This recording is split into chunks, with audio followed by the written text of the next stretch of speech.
Hello, I'm Berl Schwartz, and I'm back at Message Makers, where we are having our monthly check-in and check-up with the mayor of Lansing, Andy Schor. Good morning, Berl. Good morning. Well, Andy, you were out on Michigan Avenue this week, and I wanted to talk to you about this Imagine the Avenue program. What are you hoping to accomplish there? Well, we have one block, the 2000 block, and people will see it. They'll drive by. We're hoping to kind of reimagine what this could look like with a better city design. So, it's two lanes on each side going back and forth. We have businesses there, but we want to promote those businesses. We want to show this is a commercial district. This is where you travel from East Lansing to Lansing or from the highway to Lansing. So we put out first we took a dedicated bike lane, and we said we're going to dedicate this, put some barriers in between. The temporary barrier were sandbags. Then we put some mulch and things out and said cars can park on the other side of the bike lane. So now you have a protected bike lane with some car parking, and then one lane, and then a second lane, and the same thing on the other side. It slows traffic down. It allows people to kind of see the businesses. It allows the businesses to put tables and things in front of their businesses, like you see in Old Town, in Rio Town. They can do that on parts of Michigan Avenue. Again, it's redesigning and reimagining what Michigan Avenue could look like as a commercial corridor. It's not just how fast you can get in and out of Lansing.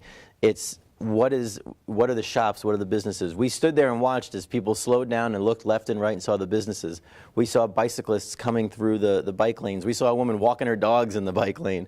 It provides more walkability. Those who live on the east side can come out and walk up and down and be safer and make it easier to walk up and down. You can come and park and then walk up and down Michigan Avenue. So we're testing it out. We want to see as a pilot who likes it, who doesn't. Are we going to get complaints that it's two lanes to one? What are the issues that would come with it? And then if we get a lot of positive, how can we move forward with something like that and reimagining Michigan Avenue moving forward into the future, probably starting out with a temporary solution, and then when we reconstruct Michigan Avenue, more of a permanent solution, assuming that the feedback we get is positive. We're going to be taking feedback all week.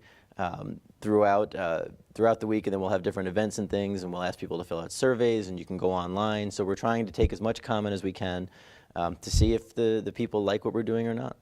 One thing I like about it is running a business on Michigan Avenue is I can see oncoming traffic when I'm trying to pull out on Michigan Avenue, which is truly a big problem when cars are parked near intersections. But you mentioned, of course, it slows down traffic. Now, the other side of that is it slows down traffic, and that is a major, I think something like 27,000 cars a day use that.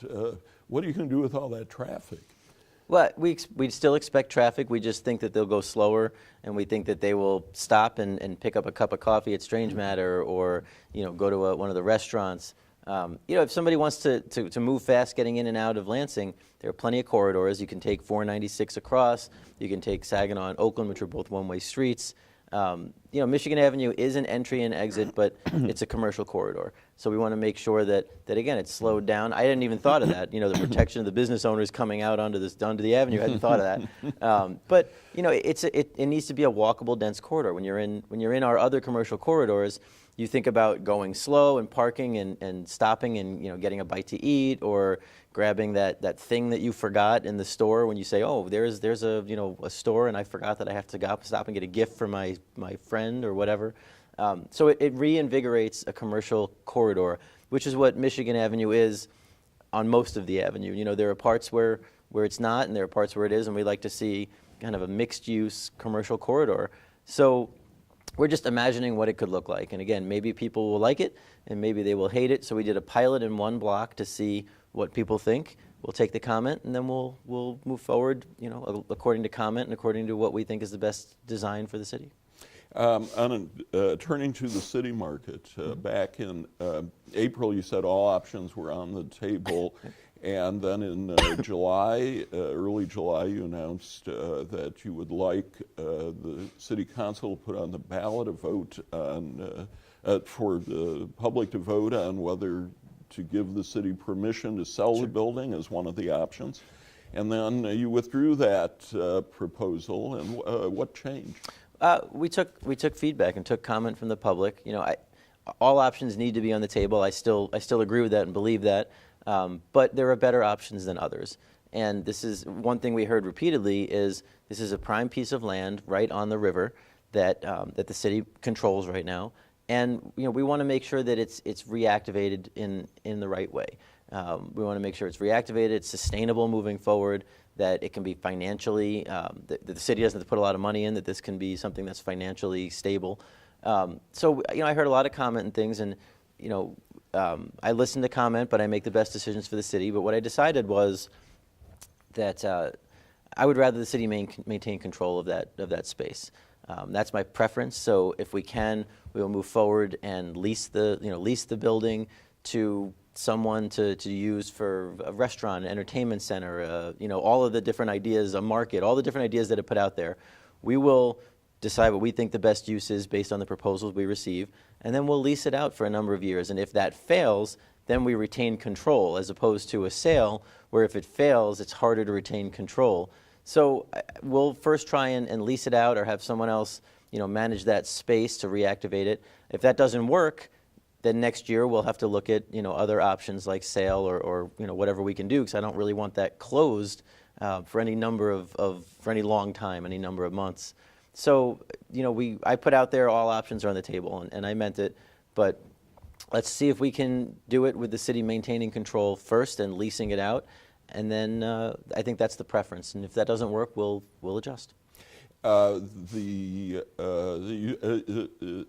I understand correctly? You've taken the city market out of the hands of LEPFA as the manager?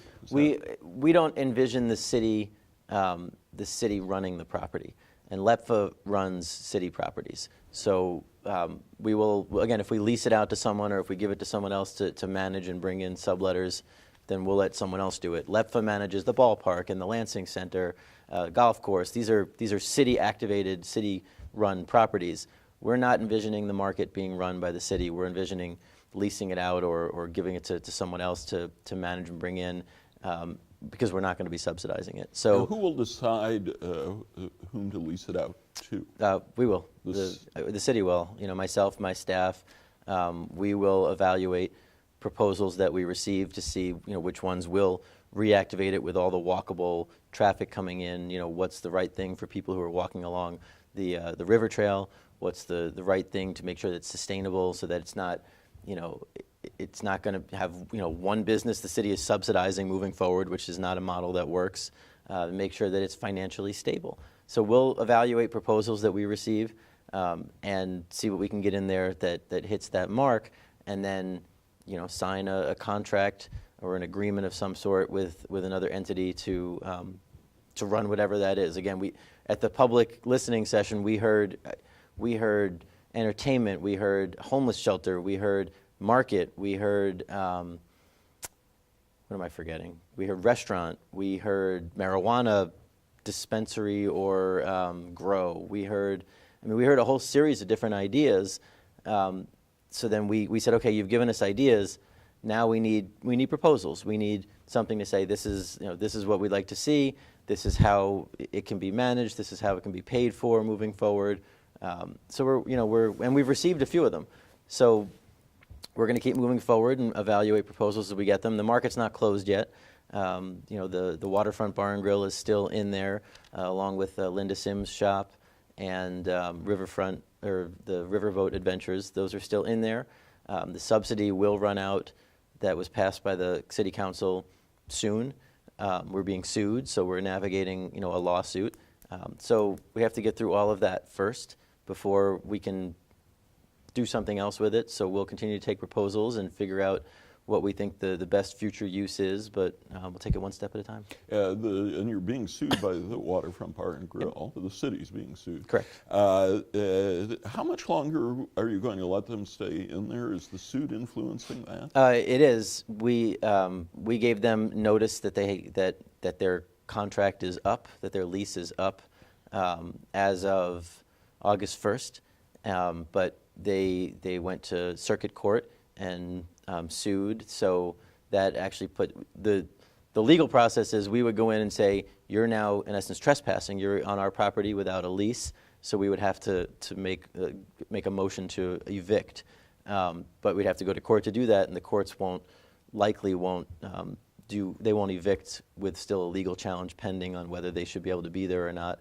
So we hope to see that finished up soon. You know, we envisioned keeping this open through the end of the summer, you know, through Labor Day, either way, and we wanted to work with the Waterfront Bar and Grill to stay in there month to month until closure. That didn't work out. They weren't willing to do it, so you know, we said, okay, then we have to close you August 1st. They went to court, so now they stay open, and we hope to have it done, you know, by the end of by Labor Day or so. Again, we only have the dollars we have to sustain based on the subsidy that was passed. It was $80,000 was needed, $40,000 was passed. So it's probably a little less than half a year because some of it is legal costs and some of it is utilities and other things. So, you know, we're navigating that process, but at the same time, we'll take proposals and see what we can do with that space once we move forward. Speaking of proposals, the Cooley Hayes House, I believe, you've completed a second round of proposals. Did you get any this time? You know, I haven't had a chance. First time. Yeah, I haven't had a chance. Not that I know of, to be honest with you. Our folks have not come to me and said, "Hey, we got this great proposal for the Cooley Hayes House." So I haven't had a chance to connect with our parks folks to see what has come in and what ideas have come in. Not that I know of is the answer right now. If nothing has come in, where do you think this is headed?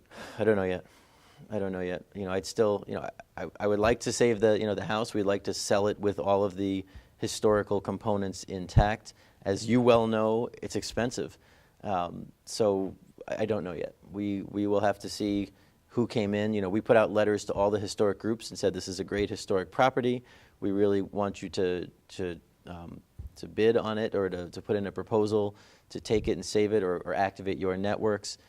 If that didn't happen and the historic preservation community has not shown any interest in doing anything with this property, then I don't know yet. I don't know yet. We'll have to see how much it costs for us to keep it. Do we have to look at a regular sale? I don't know yet. As you know, I'd prefer to keep it historic and not just sell it and have someone tear it down. But I need someone to step up, and we haven't have that person yet, as far as I know.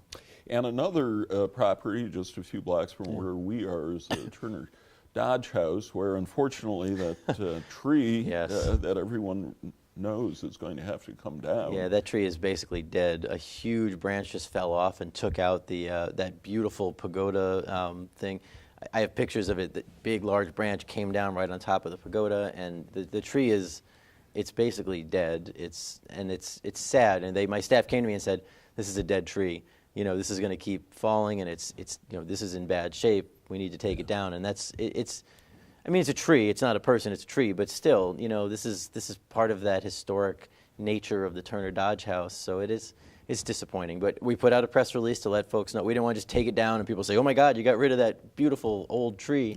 Yeah. We wanted people to know. We put all the information in there about how it was dead, and I don't understand the science of sick trees, but it was clear. And I grilled them. I said, "Is this necessary, or are we doing it because it's convenient?" And no, this is necessary. So the house itself, your predecessor really pushed to get it off the city budget. Turner Dodge House. Turner Dodge. What are your thoughts about it? Are you comfortable with supporting it? Yeah, we were comfortable supporting it in the first year. I haven't really had any conversations about moving that off. You know, when we were there for the City Parks series, you know, I had good conversations with some of the folks who were part of the Friends of the Turner Dodge House, and they do a lot to support it. They put a lot of money into it. At this point, I haven't given any thoughts to moving it off. If it becomes a necessity, then I'll let you know. But I haven't given it a minute of thought because, I mean, that's a property that people visit. They do weddings. They do. I went to my friend's dad had his birthday there, and we had friends who had their 50th anniversary there.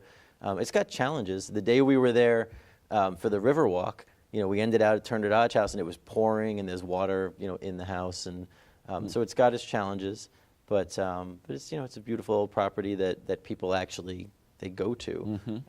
So we'd like to maintain that as a quality of life, as a quality of place issue in Lansing as part of our parks to maintain it. But again, a lot of it is going to be how much does it cost to maintain it? How, is it in good shape, which it seems to mostly be. But it's a beautiful old house. Yeah. Turning to the issue of licensing medical marijuana businesses, we still have not seen an approval of a license. We've seen denials. And this process started in November. The state is now actually awarding licenses. We chatted about this a little last month, but where are we? Yeah, Chris Swope, who's our city clerk, he and we talked about it Monday at our cabinet meeting. He's got the list of folks that applied, and he gave out denials to those that don't meet the structural requirements, if you don't have a certificate of occupancy, if you don't have the right build out. So they got their denial letters. Then he had a variety that were left, that were scored, and he started giving out a few denial letters for those that were scored, and then people started appealing them. And the question became, if he gives out the 20 and then people appeal and are successful, what happens? There's nothing left. So he's navigating the process of, does he give out 10 and then hold another 10 to see if the appeals are successful? Does he not give out any? So he is trying to decide, can he give out some and then wait for the appeals process, or does he have to wait for the appeals process to finish before he can give out? These are kind of things he's going through. There's a So the problem no longer is departments that haven't completed their inspections. Correct. One of the issues there was that we had the fire department that was going in and looking, and the fire chief got together with the clerk and a variety of others and said, the fire chief said we've got a few that we can approve and a few that we don't know because the build out will come after the license. So they were willing to give in essence a conditional license based on the build out. But no, it's not internal now. It's a matter of the appeals process, and I think Chris is going through that. He issued a variety of denials, yesterday or a few days ago, and I heard all kinds of complaints, and people will appeal, and we'll see what happens. Some people have said to me, why didn't the city just do what Ann Arbor did and let the state decide, and then the city would just go along with the state? Do you see some reason for both the state and the city to need to approve? See, now my understanding from when we passed the law was that the state can't approve unless there's a local approval. Well, you would then approve based on the state approved. I don't know. That's not what our ordinance says. I understand that, but some people are wondering why do we need this dual track system when... This is the ordinance that was approved by council, yes. and the mayor before I was here. Well, I guess the question is was that the right move? They went through a lot of conversation and discussion. They thought it was, and we're going to follow that ordinance. And I mean, reopening that process right now would be complicated, and I don't know that people would like what they got. And we talked about this last time before the lawsuit was withdrawn. Starting over on this process, I don't know that people would like. I don't know that those who are complaining now would like that any better. Mm-hmm. So this is what we have. You're part of something very exciting, Bloomberg Harvard Leadership Academy. How many sessions have you attended? One. New York City one. In New York City, 40 mayors internationally were chosen. I think we were the smallest or second smallest city there. It was incredible. We did 3 days in New York, in Manhattan, just learning about how to be a better leader. 18 mayors who were new. So we had mayors from the mayor of Sao Paulo, the mayor of Freetown, Sierra Leone, the mayor of Helsinki. I'm talking about the city market. He's talking about Putin and Trump meeting in his city. We had the mayor of Atlanta, the mayor of Miami. So we had mayors there were 40 of us. We were the second cohort. The first one was last year, and the mayor of Grand Rapids was in that. And it was incredible. So we did all this leadership training, and we did storytelling. We did cross-purpose decision-making. We did a variety of things that I will use here in Lansing, and then we will have, I think it's 5 or 6 sessions over the next year that are virtual, so I'll do them from my computer. They provide tools, they provide mentoring, they provide dollars for a series of things. They're going to provide, they have different tracks that you can follow, and I'm going to deal with the data track so that we can ensure that we bring in the right data and utilize that to make decisions. They have an innovation track. It was an honor to be chosen as one of the top 40 mayors internationally that Bloomberg was willing to put a lot of dollars behind. And I'm excited to use that to help our city here in Lansing. And you were able also to appoint two Yeah. people from the city to participate. One, Samantha Hawkins, is your chief of staff. The other is Andy Crawford, a department head. I was curious why Andy? Well, we looked at who are the two best staffers for some of this leadership training, and when you deal with neighborhoods and when you deal with citizen engagement, that seemed kind of a natural. The public service director is going to deal with roads and is going to deal with a lot of the engineering. Your IT director deals with the IT, or everyone's kind of got a specialty. When you deal with neighborhoods and when you deal with citizen engagement, it's a different leadership skill. So being able to again cross purpose and utilize data and to bring people together and talk and make decisions that are the best decisions. It seemed like our neighborhood person, who is not a technical expert but a people expert, that just seemed more than natural. Plus, Andy has relationships with the Bloomberg Foundation and Bloomberg Philanthropies through our Office of Financial Education, which they gave us the original money for 5 years ago and is now a national leader. We're sending our folks from OFE out to other cities to show them how to do it. So there was a relationship there as well. You've appointed, you fulfill one of your promises to appoint an Arts and Culture Commission, 27 members. What are you hoping they'll accomplish? A lot of things. We have more than I can even tell you right here, because I think that the experts that are on that commission, they know their craft. Again, this is not science, this is art. So they can talk about jazz clubs and jazz fests, and they can talk about Performing Arts Center, and they can talk about an arts master plan, and they can talk about what we need for entertainment. And there's just so many things that we do well in here in Lansing, and so much talent that we have. We can do more. And I can sit in the 9th floor in City Hall and try and envision what all the best art things there are, but even better, I can take these 27 people, we can divide them up into subgroups and figure out what works. We've got people from Impressions 5, we've got people from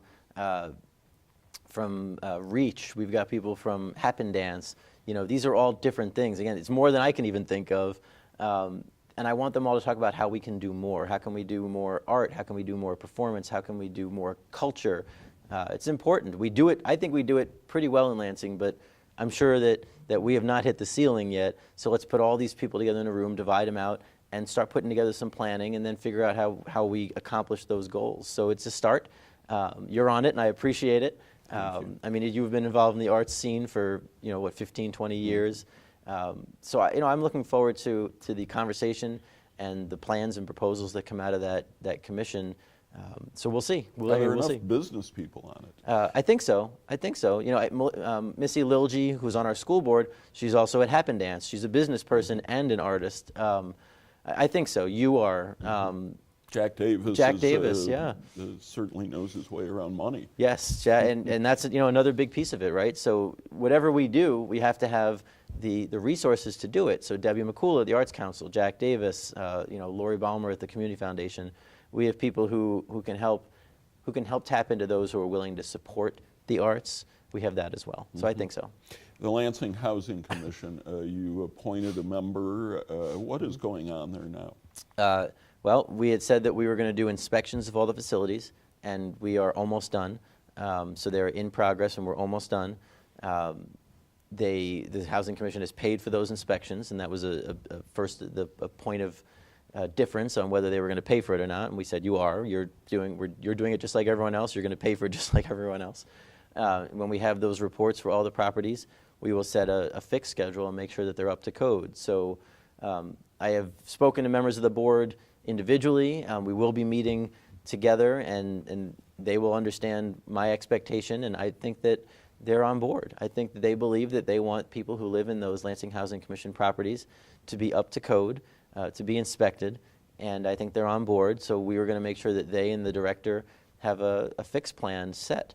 And this is what I said from the beginning. We're going to get in there, we're going to inspect, and we're going to get it fixed, and either the board and the director are going to work with me to make sure that happens, or we're going to find new people. But the board members themselves have been very supportive of moving forward and getting the ship righted. And as long as we have people there who are willing to do that, We're going to leave them there and get through all of this and get these properties up to code.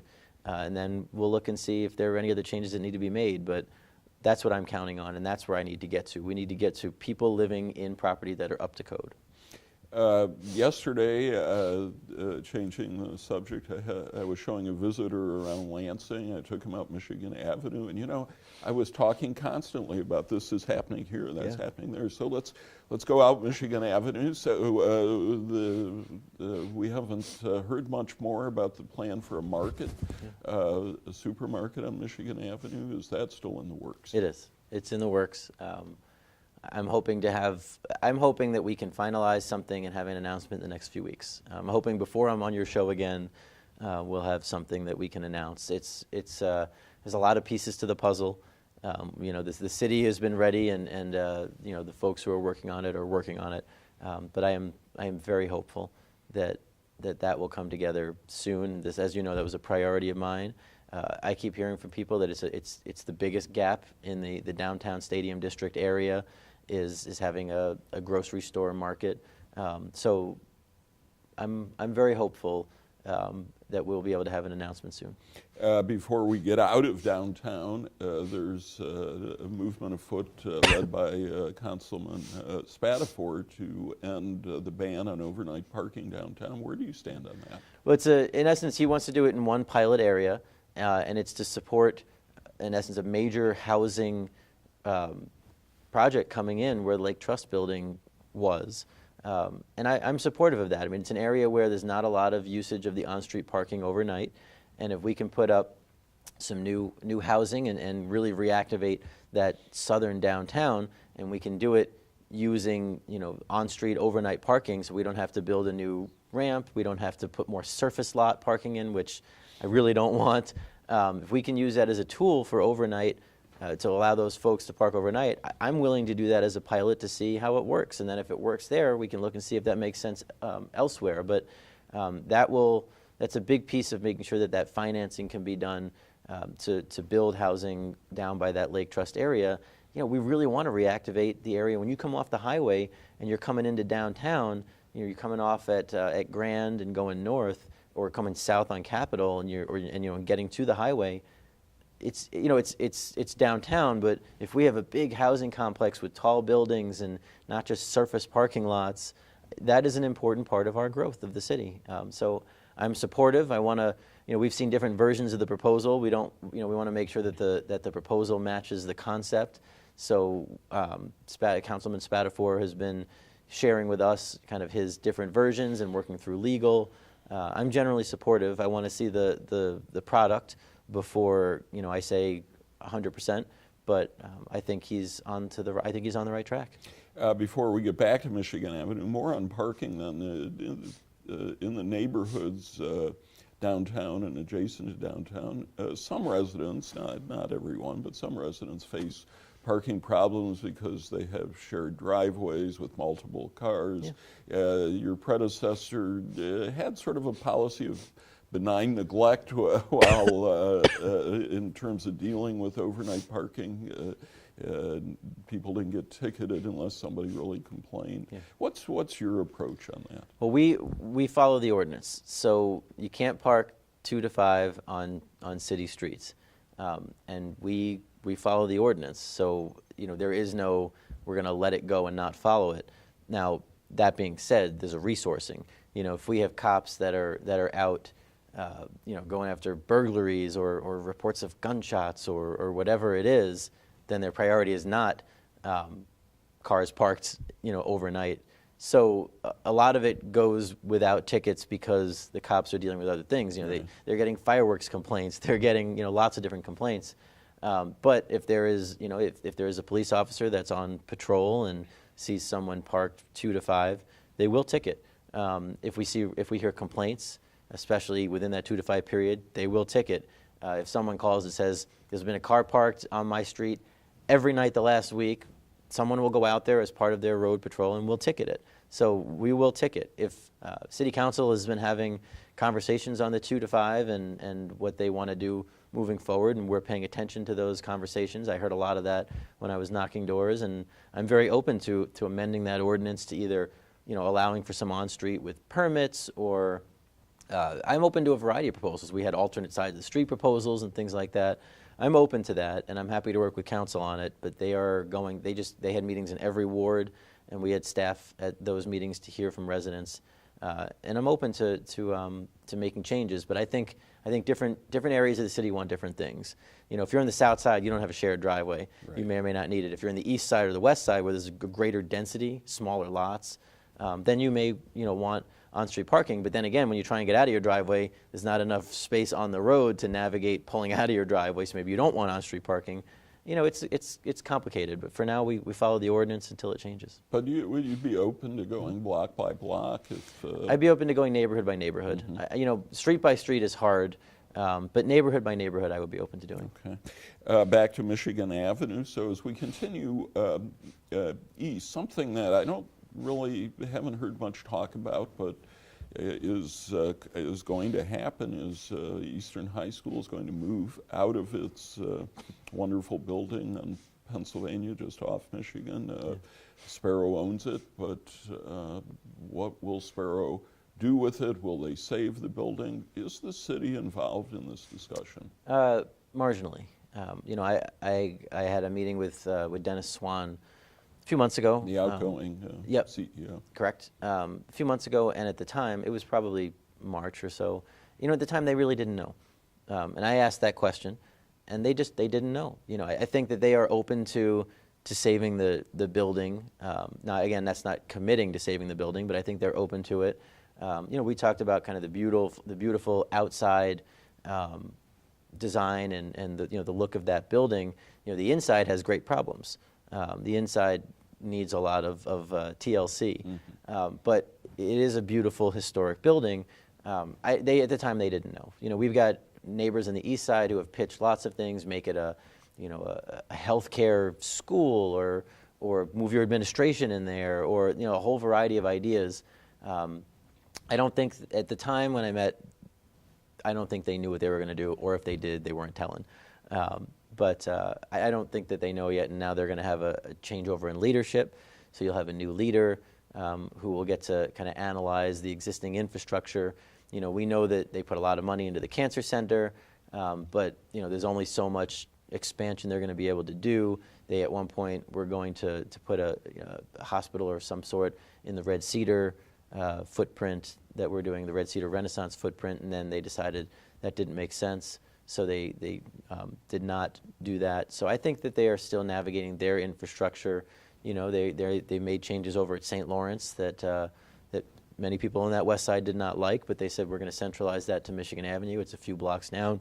So I think they're looking at their entire infrastructure, figuring out what to do. So I don't think they know yet. And I made clear that I thought that was an important building for the community. And at the time, they said that they really hadn't made any decisions. All right, and finally on Michigan Avenue, you just mentioned that the Red Cedar Renaissance project, the developers managed to go from an uncertain vote on selling it to them to a unanimous vote. Mm-hmm. What's next? When do you think we're going to see ground broken there? Well, we need a brownfield plan. They're working on their brownfield plan, and we need that. They need approvals from the state, from the DEQ, and maybe it's the MEDC. They need 2 approvals from the state, and they need a brownfield plan approved. So for us, we're waiting on the brownfield plan to come in to go through our brownfield authority, and then that will go to council. Again, we also need to see the state approving their pieces of it. We can approve ours, but if they don't get the state approval, then nothing happens. So they're doing their due diligence to get us the information, to get the state the information, hopefully, as soon as possible. And if they can get everything approved, then they could break ground in the spring and be in the next construction season. So stay tuned. We took a big step forward with a unanimous vote on the development agreement, and I think giving up the city bonding was a big piece of that. And I worked with the developers to make that happen. And so we just need their brownfield plan. And that needs to be approved by council along with the pieces from the state, and then they can break ground. All right, and before we go, anything big that I've missed or anything new? There'll be a few things coming. Okay. There'll be a few things coming, and we'll let you know. We'll talk about them next month. Absolutely. All right, thanks, Andy. Thank you, Berl. Thank you all for watching. For City Pulse from Message Makers, I'm Berl Schwartz.